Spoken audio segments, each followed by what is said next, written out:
good luck. Dalam video pembelajaran fisika kali ini, kita akan membahas strategi penyelesaian soal Olimpiade Fisika tingkat provinsi tahun 2014 untuk nomor 2. Ayo, pintar belajar fisika. Let's be smart to learn physics. Go! Soal Olimpiade Fisika SMA tingkat provinsi tahun 2014 nomor 2. Sebuah bola bermasa M kecil ditempatkan di antara tembok vertikal dan balok segitiga bermasa M besar. Sisi miring balok segitiga tersebut memiliki sudut kemiringan alfa terhadap horizontal.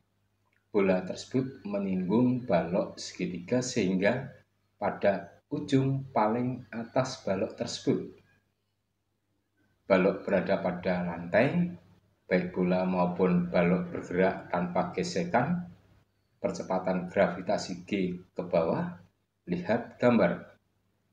Agar setelah bola dilepas tanpa kecepatan awal, permukaan horizontal balok segitiga tetap pada lantai atau tidak miring atau tidak berputar. A. Gambarkan diagram gaya yang bekerja pada sistem bola balok tersebut. Kemudian B. Tentukan nilai percepatan gerak bola. Yang C. Tentukan syarat bagi nilai M besar per M kecil. Nah, perhatikan gambarnya, ada bola bermasa M kecil berada di antara balok segitiga dan bidang dinding di mana bola tersebut berada. Dan untuk balok segitiga ini punya massa sebesar M besar dan sudut kemiringannya adalah alfa. Nah, dengan kondisi semacam ini, untuk mencari jawaban A, B, dan C, ayo kita pelajari secara bersama-sama. A. Gambarkan diagram gayanya yang bekerja pada sistem bola balok tersebut. Nah, kita gambarkan bolanya. Bolanya ini tadi bermasa M kecil. Karena pengaruh gravitasi bumi, maka bola tersebut memiliki berat yang besarnya M kali G arahnya ke gravitasi.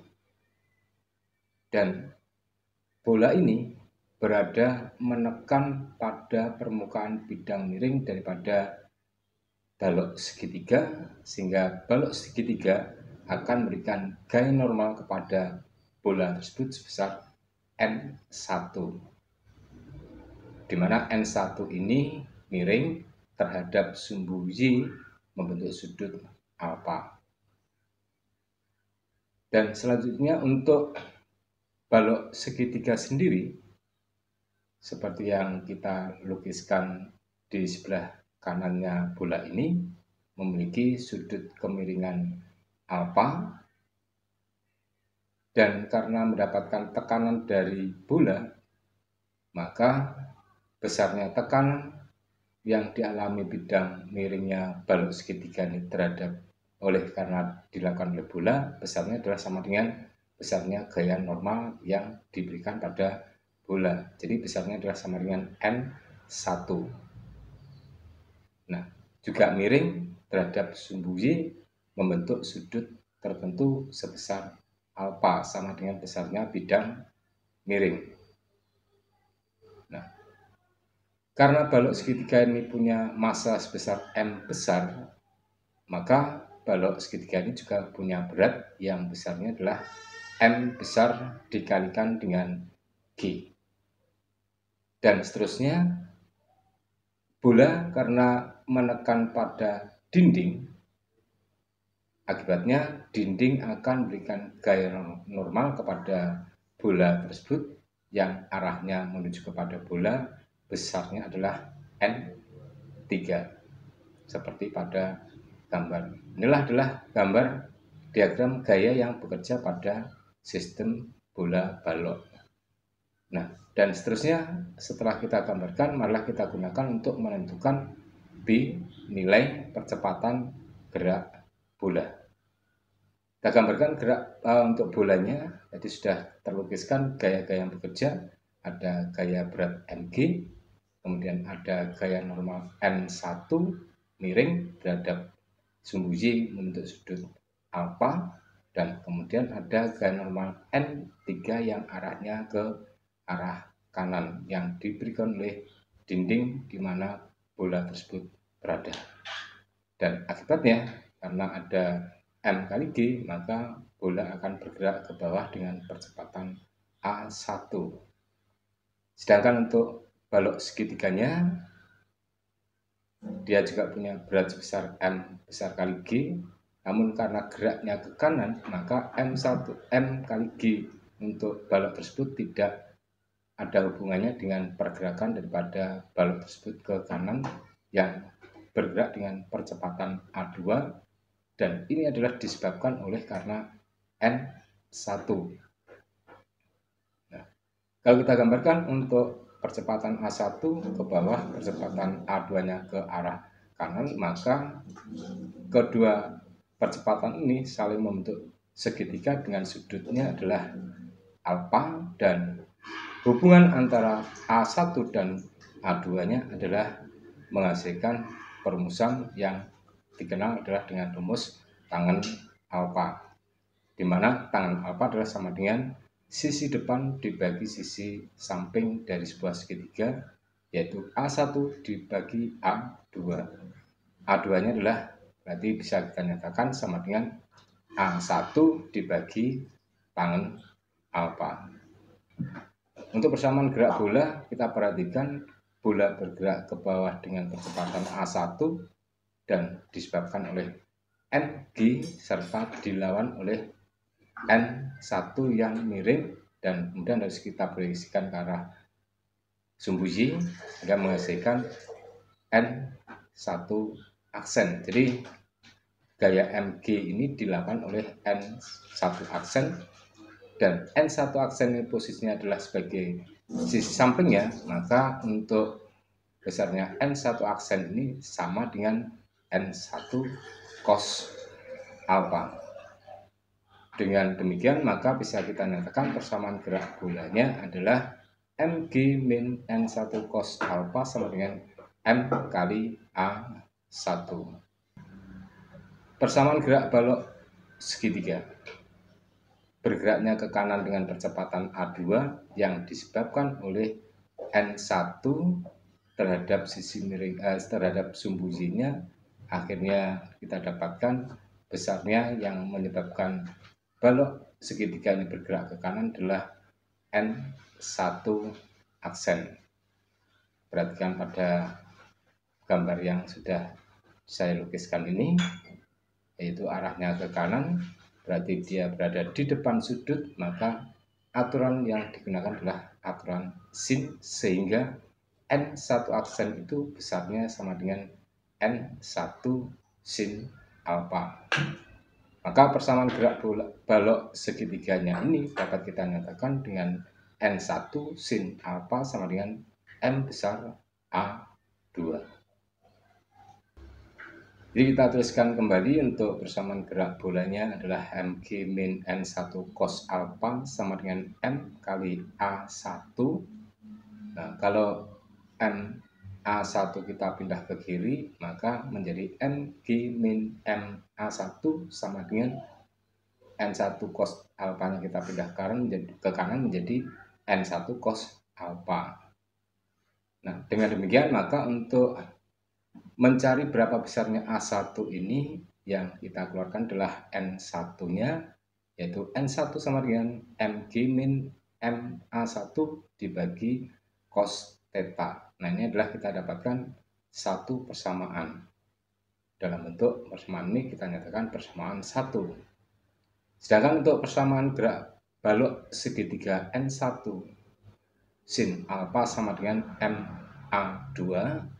Nah, A2 ini hubungannya dengan A1 adalah menunjukkan hukum tangen, di mana tangen alfa tadi adalah sama dengan A1 per A2, maka A2-nya bisa diganti dengan A1 per tangen alfa, sehingga N1 sin alfa sama dengan NA2 ini menjadi N1 sin alfa sama dengan NA1 per tangen alfa, sehingga N1 bisa dinyatakan NA1 per sin alfa tangen alfa sebagai persamaan yang nomor 2.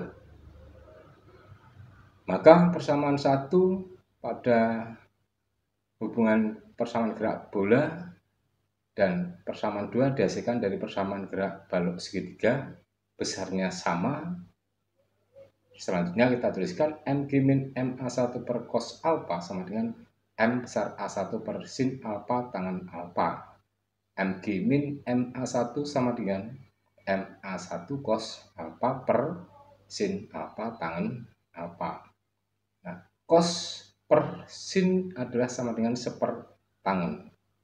Sehingga untuk MG min MA1 ini berubah menjadi sama dengan M besar A1 per tangen alfa kali tangen alfa, hasilnya adalah tangen pangkat 2 alfa. Jadi MG min MA1 sama dengan M besar A1 per tangen kuadrat alfa, dan MG sama dengan MA1 per tangen kuadrat alfa plus min MA1-nya pindah kanan jadi plus MA1.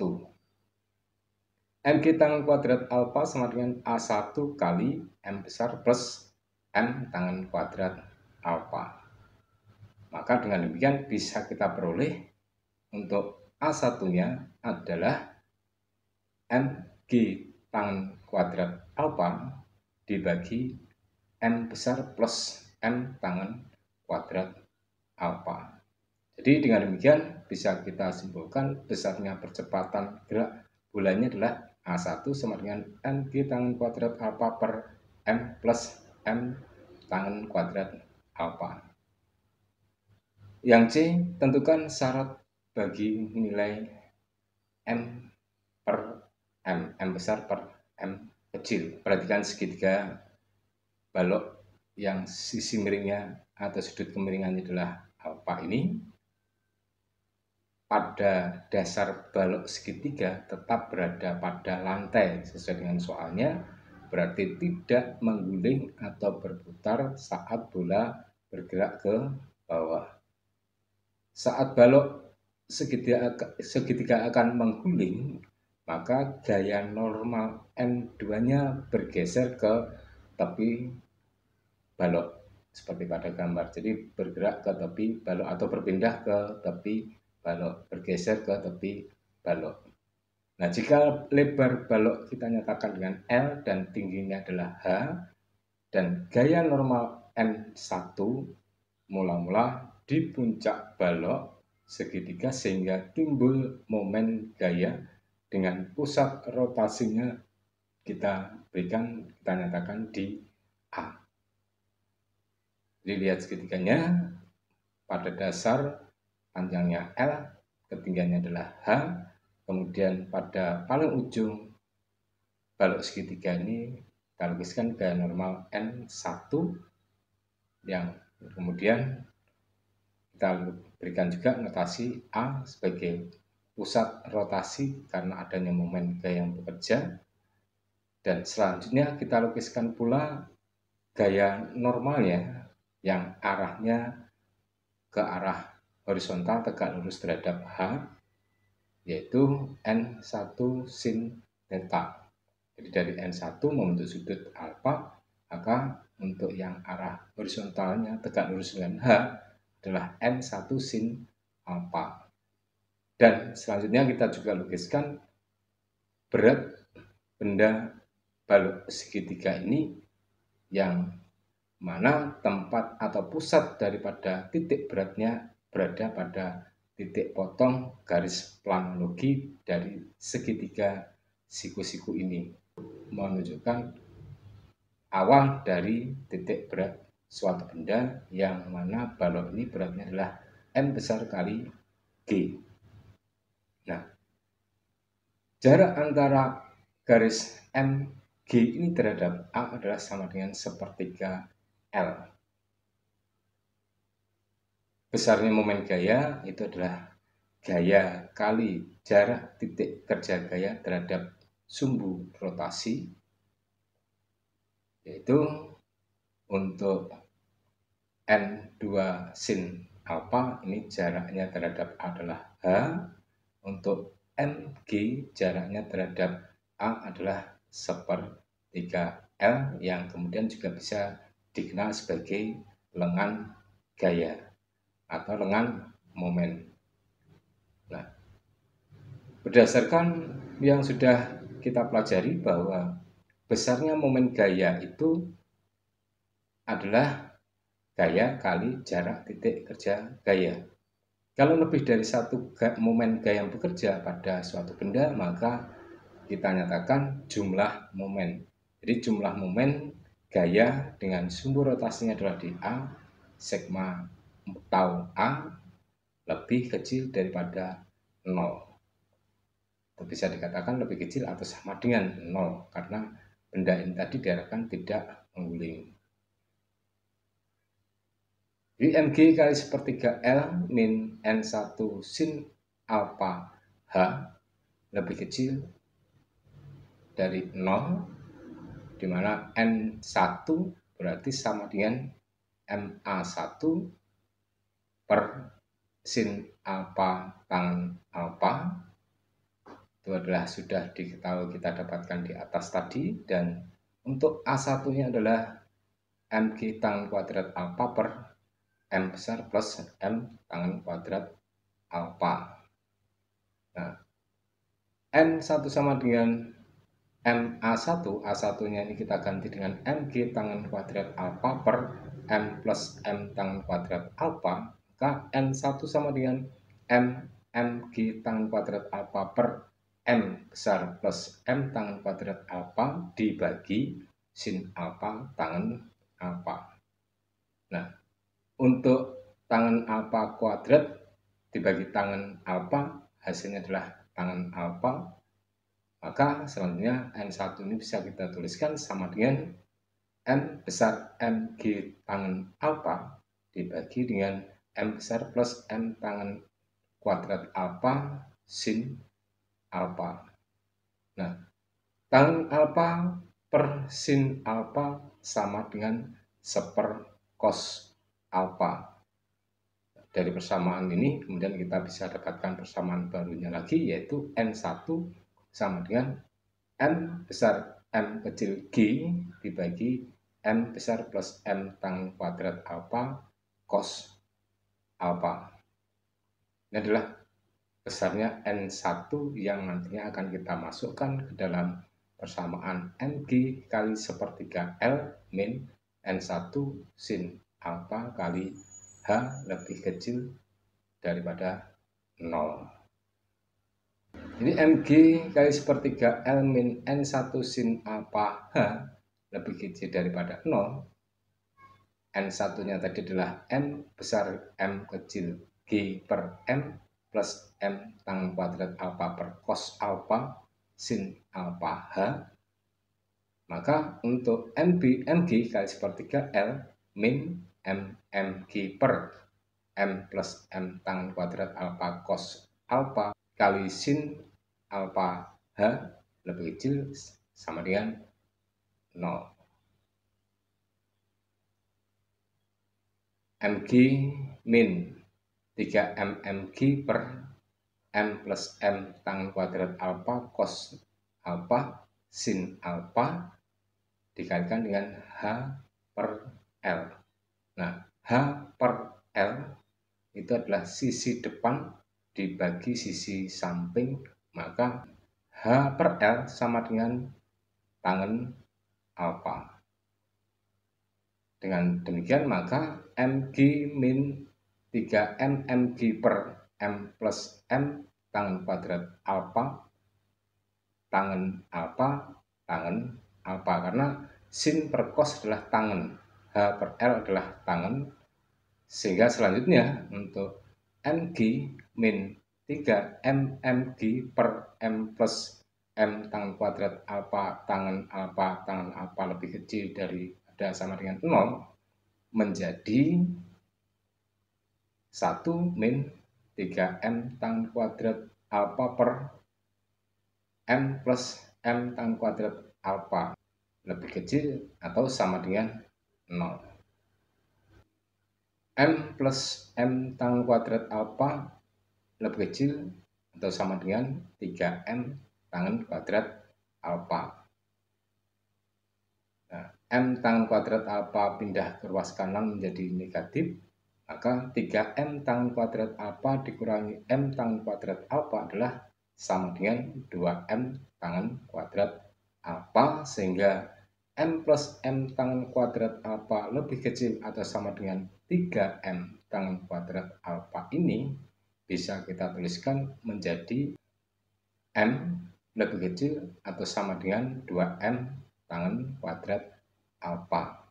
Maka m besar per m kecil lebih kecil atau sama dengan 2 tangan kuadrat alfa.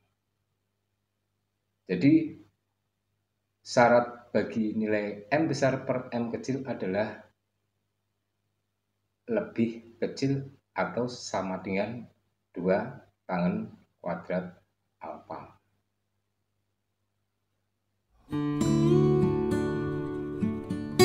Demikian strategi penyelesaian soal Olimpiade Fisika tingkat provinsi nomor 2 tahun 2014. Semoga dapat membantu persiapan Anda di dalam menghadapi Olimpiade Fisika. Salam fisika, bentangkan sayapmu, and good luck. Wassalamualaikum warahmatullahi wabarakatuh.